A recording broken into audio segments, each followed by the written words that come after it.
Bonjour les amis, je suis de retour, votre hôte Jadis, et ça me fait tellement plaisir de pouvoir partager ces moments avec vous et surtout d'être dans la maison de Dieu. Et pour ce dimanche, nous allons continuer dans notre série de Qui dis-tu que je suis? Et nous allons ouvrir la méga parole, nous allons lire la méga parole dans 2 Corinthiens 5, 17. La Bible dit, si quelqu'un est en Christ, il devient une nouvelle créature, les choses anciennes sont passées, voici toutes choses sont devenues nouvelles. 2 Corinthiens 5, verset 7. Si quelqu'un est en Christ, il est une nouvelle créature. Les choses anciennes sont passées, voici, toutes choses sont devenues nouvelles. 2 Corinthiens 5, 17. Est-ce que vous avez pu lire la méga parole cette semaine? Et qui la connaît déjà? On va faire un test. Si quelqu'un est, voilà, il devient, et ça se trouve dans 2 Corinthiens 5, 17. Ok les amis, as-tu commencé ton plan de lecture dans l'application biblique? Si tu ne l'as pas fait, je t'encourage à le faire. Est-ce que vous avez des sujets de prière ou des sujets de remerciement? Et si, n'hésitez pas à aller sur l'application pour pouvoir enregistrer vos sujets de prière. Et pourquoi pas prier aujourd'hui, pourquoi pas prier pour les Connect Group, pourquoi pas prier pour nos leaders, le pasteur Brandon et Camille, et aussi pour ce mois qui commence à peine. Seigneur, merci pour chaque connect, merci pour nos pasteurs et merci aussi pour ce nouveau mois. Nous voulons vraiment remettre tout entre tes mains au nom de Jésus. Amen. Maintenant, est-ce que vous êtes prêts à louer Dieu? Vous êtes prêts à louer Dieu? Est-ce qu'on peut se lever? On peut tous se lever. On va entonner ce chant. Ce nom est si merveilleux. Je te donne toute ma louange. Est-ce qu'on peut bouger? Est-ce qu'on peut s'échauffer?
Chose fait chanter mon cœur, ensoleillant ce jour nouveau.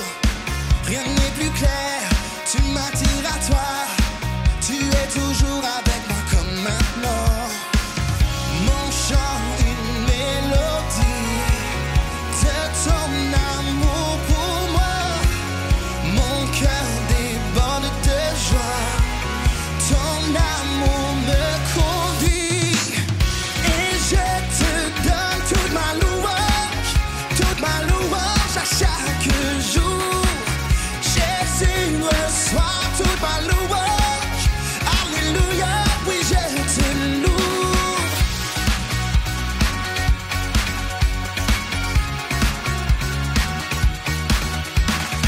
Tu fais une nouvelle chose, fais chanter mon cœur, ensoleillant ce jour nouveau. Rien n'est plus clair, tu m'attires à toi, tu es toujours avec moi comme maintenant. Mon chant, une mélodie de ton amour pour moi. Mon cœur déborde de joie, ton amour me conduit. Et je te donne toute ma louange.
Fils unique du Dieu très haut,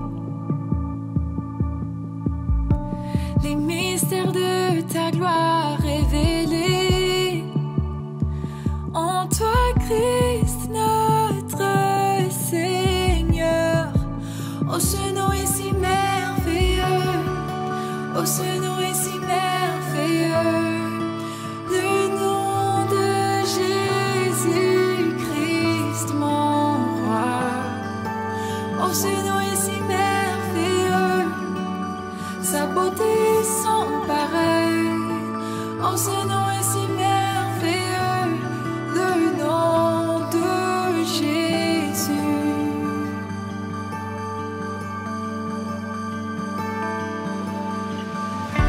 Tu n'as pas voulu laisser sans nous, alors Jésus, tu es venu.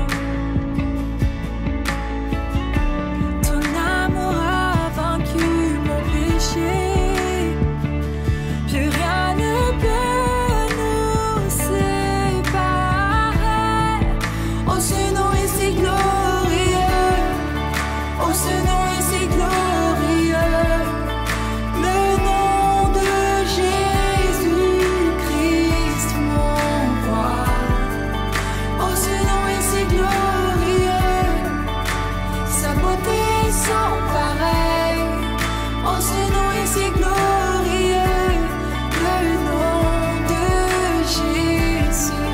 Oh, ce nom est si glorieux, le nom de Jésus.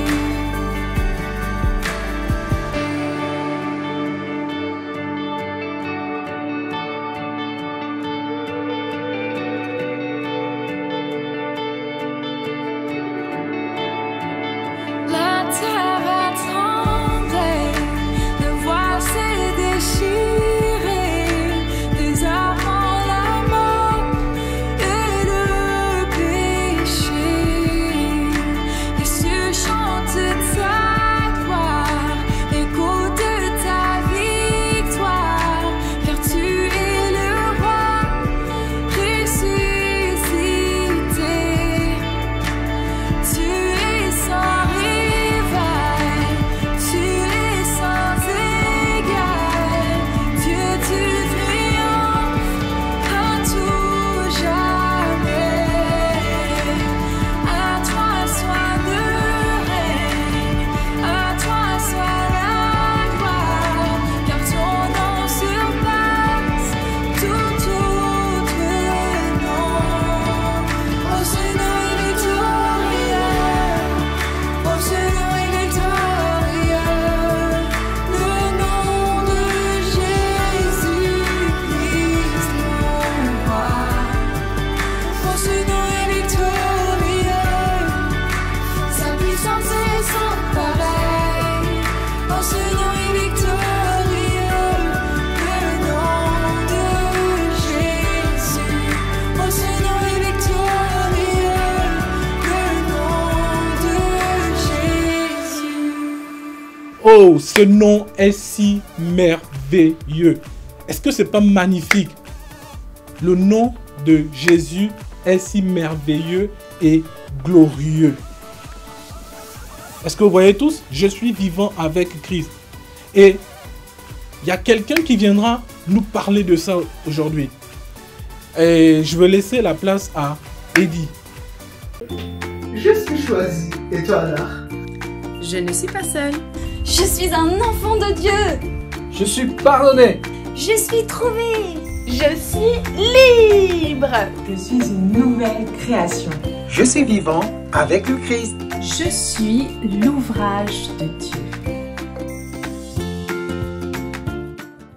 Notre histoire commence avec Adam, le premier humain, créé parfait à partir de la poussière du sol. Il avait tout ce dont il avait besoin dans ce jardin parfait, mais il a désobéi et a introduit le péché dans le monde. Notre histoire passe maintenant à un dimanche matin très tôt, où deux femmes se rendent à l'endroit où Jésus a été enterré. Elles se sont rendues au tombeau où Jésus a été enterré et ont trouvé que la pierre qui recouvrait l'entrée avait été roulée. Elles n'en croyaient pas leurs yeux. Elles ont essayé de comprendre ce qui s'était passé lorsque soudain, une lumière vive est apparue. Elles ont levé les yeux et 2 hommes se tenaient à côté d'elles. Leurs vêtements brillaient comme l'éclair. « Pourquoi cherchez-vous Jésus ici? Il est ressuscité, il est vivant. » Les hommes étaient des anges. Ils ont rappelé aux femmes que Jésus avait dit qu'il reviendrait à la vie. Les femmes se sont souvenues des paroles de Jésus et se sont précipitées pour raconter aux autres ce qu'elles avaient vu. Adam, le premier humain, a été créé parfait, à partir de la poussière du sol. Il avait tout ce dont il avait besoin dans ce jardin parfait. Il a désobéi et a introduit le péché dans le monde. Jésus, le Fils de Dieu, est le dernier Adam, qui répare et guérit la séparation que nous avons avec Dieu. 1 Corinthiens 15, verset 45 nous dit « C'est pourquoi il est écrit « Le premier homme, Adam, devint un être vivant. Le dernier Adam est un esprit qui communique la vie. Une nouvelle vie. Dieu a envoyé son Fils Jésus pour prendre le châtiment du péché. Lorsque nous choisissons de suivre Jésus, notre ancienne façon de vivre est morte et enterrée, et nous sommes ressuscités pour une nouvelle vie avec le Christ.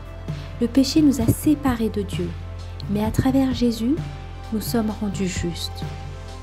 Je suis celui que Dieu dit que je suis, et il dit que je suis vivant avec le Christ.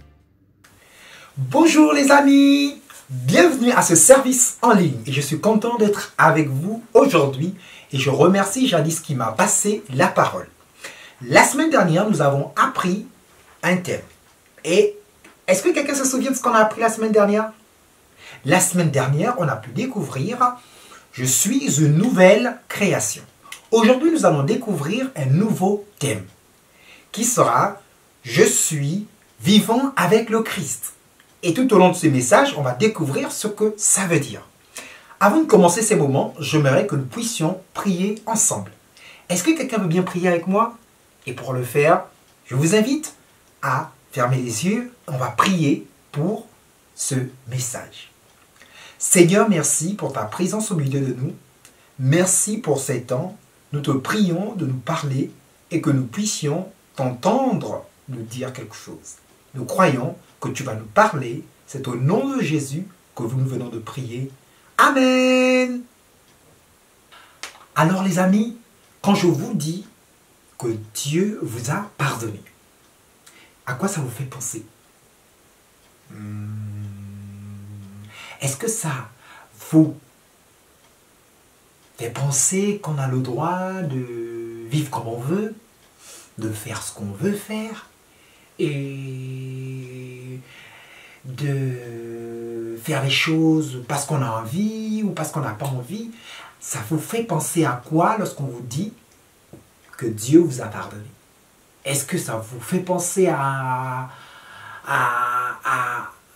faire des choses parce qu'on n'a pas envie? Ça fait penser à quoi en fait? Et vous savez quoi les amis? Aujourd'hui, je puis découvrir que dans la Bible, il y a eu une personne qui a répondu à cette question. Quand on lui dit « Dieu m'a pardonné », il a pu découvrir ce que ça veut dire. On va tous ensemble ouvrir nos Bibles et le découvrir dans Romains 6, le verset 1. Et je vais lire pour vous. La Bible dit « Que dirons-nous donc? Allons-nous persister dans le péché afin que la grâce se multiplie? Certainement pas.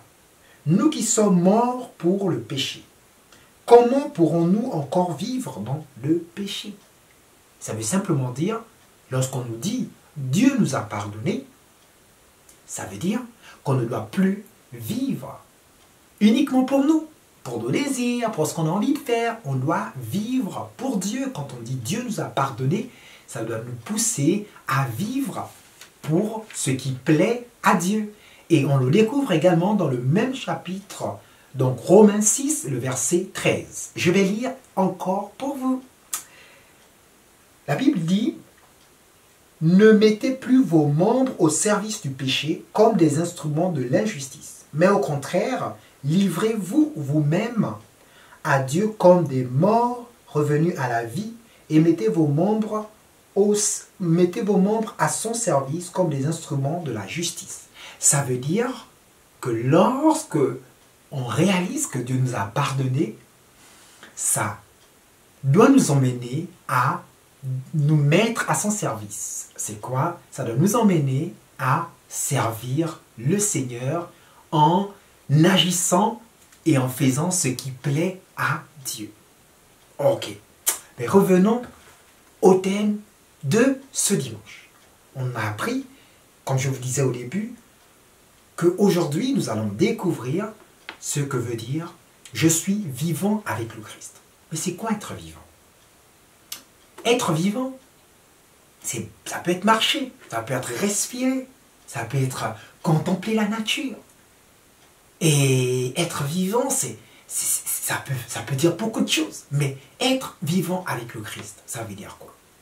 Au fait, être vivant avec le Christ commence par une chose, commence par une étape.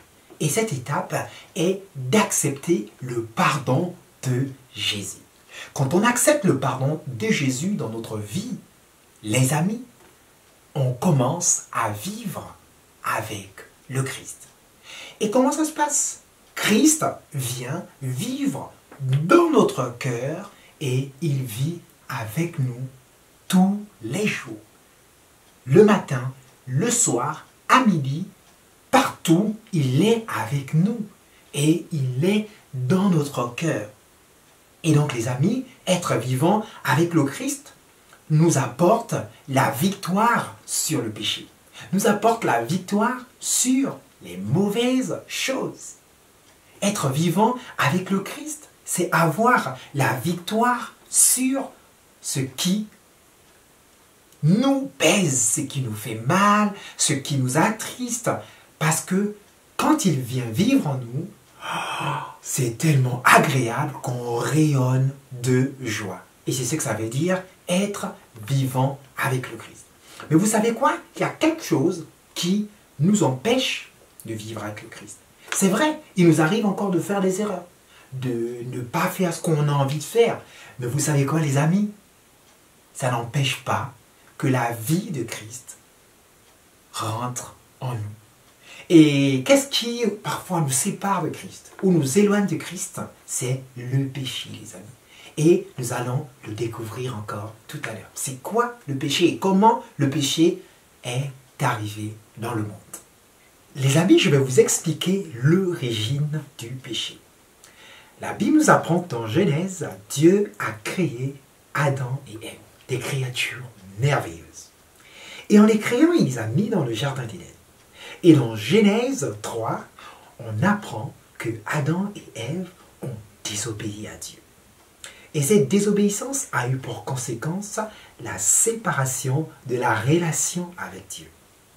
Et du coup, ce péché n'a pas uniquement eu des conséquences sur Adam et Ève, mais a eu aussi des conséquences sur les enfants d'Adam, les autres enfants d'Adam, les autres enfants d'Adam qui arriveraient également. Donc, ça a eu des conséquences sur la nature même de l'homme. Et finalement, le péché, où est-ce qu'on le trouve? Est-ce qu'on le trouve au supermarché? Est-ce qu'on le trouve dans la rue? Le péché habite dans le cœur de l'homme. Et regardez ce qu'on peut trouver dans le cœur de l'homme une fois que Adam et Ève ont péché. On peut finalement trouver la méchanceté, on peut également trouver la peur, la colère. Toutes ces choses sont les conséquences directes du péché. Et cela a entraîné la mort de l'être humain. Et c'est vraiment triste. Alors les amis, je vais vous expliquer l'origine du péché. Dans Genèse, la Bible nous enseigne que Dieu a créé Adam et Ève. Et il était vraiment content de créer Adam et Ève, qui sont des créatures merveilleuses. Et en les créant, il les a mis dans un jardin, où ils avaient accès à tout ce qu'ils voulaient. Mais sauf qu'ils avaient demandé de ne pas manger le fruit des arbres. Et vous savez quoi? Adam et Ève ont malheureusement désobéi à Dieu. Et cette désobéissance a conduit à une séparation avec Dieu. Donc, ils n'avaient plus accès à une relation avec Dieu. Et non seulement ça a eu une conséquence sur la relation avec Dieu, mais ça a entraîné la mort. Et ce péché, finalement, où est-ce qu'on a pu l'identifier? Où est-ce qu'il est finalement aujourd'hui? Le péché, est-ce qu'on le voit au supermarché? Est-ce qu'on le voit dans la rue? Est-ce qu'on le voit autour de nous? Non, le péché habite finalement dans le cœur de l'homme. Et comment on le voit? On le voit essentiellement par les actes qui sont causés. Dans le cœur de l'homme, on peut avoir essentiellement de la méchanceté, de la colère, de la tristesse, de la peur. Et toutes ces choses constituent essentiellement le péché. Il y a plein d'autres choses où les actes que nous posons sont parfois beaucoup plus dus au péché. Donc c'est pourquoi on dit que le péché habite dans le cœur de l'homme. Et le péché a entraîné à la mort. Vous savez quoi les amis? Après la désobéissance d'Adam et Ève, on pensait que tout était fini. On pensait que, waouh, la mort allait régner définitivement. Et vous savez quoi? Il y a eu un super héros qui est venu mettre un terme au péché. C'est Jésus-Christ. Dieu lui-même est descendu pour que plus jamais le péché ne nous sépare de lui. Et c'est là que commence la vie avec le Christ. Et où est-ce qu'on observe? Où est-ce que Christ vient vivre en nous? Et comment ça se passe? Vous savez quoi les amis? Jésus vient vivre dans notre cœur. Et lorsque Jésus vient vivre dans notre cœur, il apporte la joie, la paix, il apporte le pardon, il apporte la réconciliation avec lui. N'est-ce pas merveilleux? Nous avons pu découvrir que dans Genèse, lorsque Dieu a créé Adam et Ève ont péché. Et ça a entraîné le péché dans le monde. Et nous avons également découvert que Jésus est venu mettre un terme au péché. Il a vaincu le péché. Et il est notre super-héros. Et grâce à sa mort et à sa résurrection, nous pouvons avoir la vie. Et lorsqu'on l'accepte dans notre cœur, on arrive à avoir la vie qu'il nous a promis. Dans plusieurs textes de la Bible, nous apprenons ce que Jésus est venu apporter dans nos cœurs. La vie avec Christ est une réalité qui se manifeste dans tous les domaines de notre vie. Je vais vous lire quelques passages qui nous expliquent ce que Jésus est venu apporter dans notre cœur. Dans Éphésiens 2, au verset 10, on dit « En effet, c'est lui qui nous a fait, nous avons été créés en Jésus-Christ pour des œuvres bonnes que Dieu a préparées d'avance afin que nous les pratiquions. » On apprend que Jésus a préparé des œuvres bonnes pour qu'on puisse les pratiquer. Lorsqu'on l'accepte, on est capable de découvrir les œuvres bonnes qu'il a préparées pour nous, pour que nous puissions les pratiquer, les amis. Et nous apprenons également dans Galates 2 au verset 20, je vais lire avec vous Galates 2 verset 20, « J'ai été crucifié avec Christ, ce n'est plus moi qui vis, c'est Christ qui vit en moi, et ce que je vis maintenant dans mon corps, je le vis dans la foi au Fils de Dieu qui m'a aimé et qui s'est donné lui-même pour moi. » Christ vit en nous, les amis. Est-ce qu'on peut dire tous ensemble, je suis vivant avec le Christ? Est-ce que tu peux répéter après moi, je suis vivant avec le Christ? Et c'est génial, parce que la vie avec Christ apporte la joie, apporte la paix, apporte le bonheur.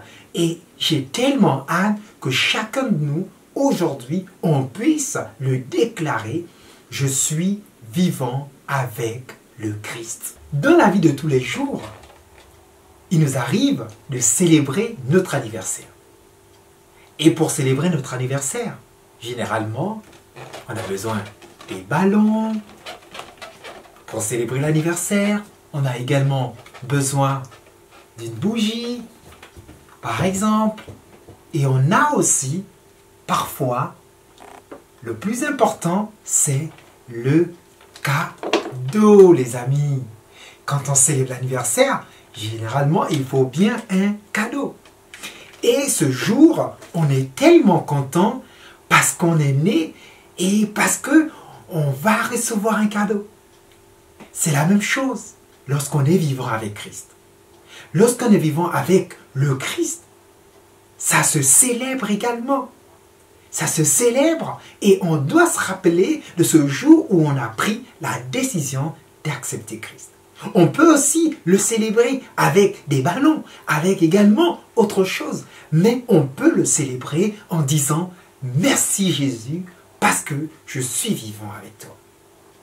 Alors les amis, est-ce que vous avez aussi envie d'être vivant avec le Christ?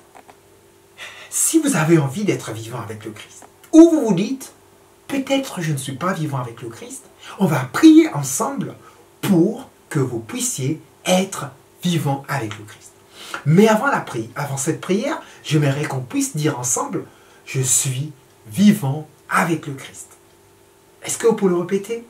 Je suis vivant avec le Christ.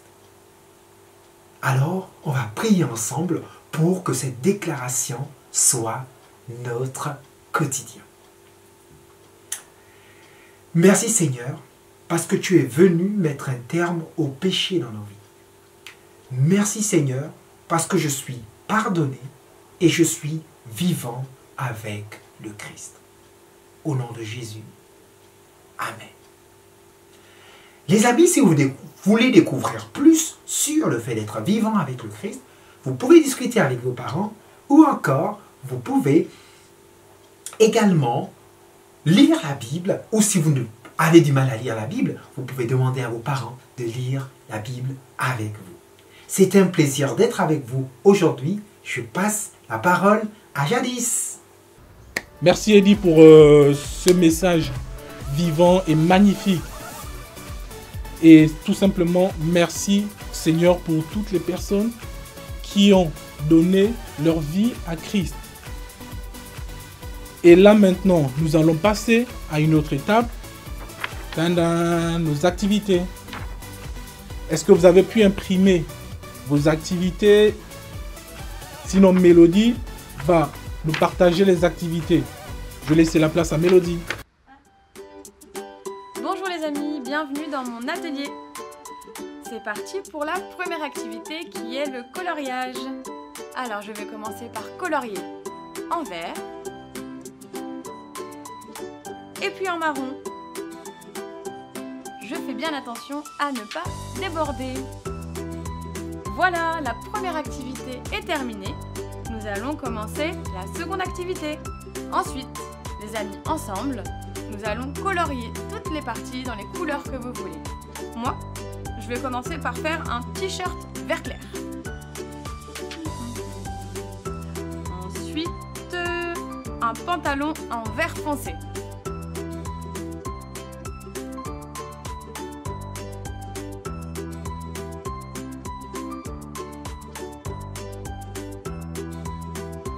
Je vais prendre des ciseaux et découper avec attention des petites bandelettes avec des vêtements, des visages, des chaussures.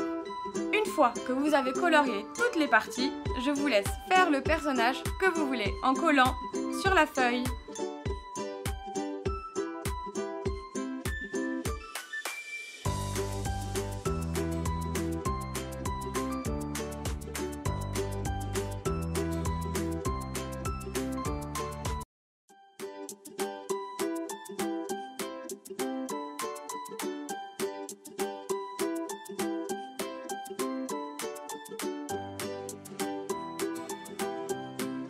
Regardez le résultat les amis, chacun a créé son personnage. Nous allons faire la troisième activité. Colorie les sections avec un point pour voir ce que Dieu dit de toi. Alors, je vais colorier avec du rouge.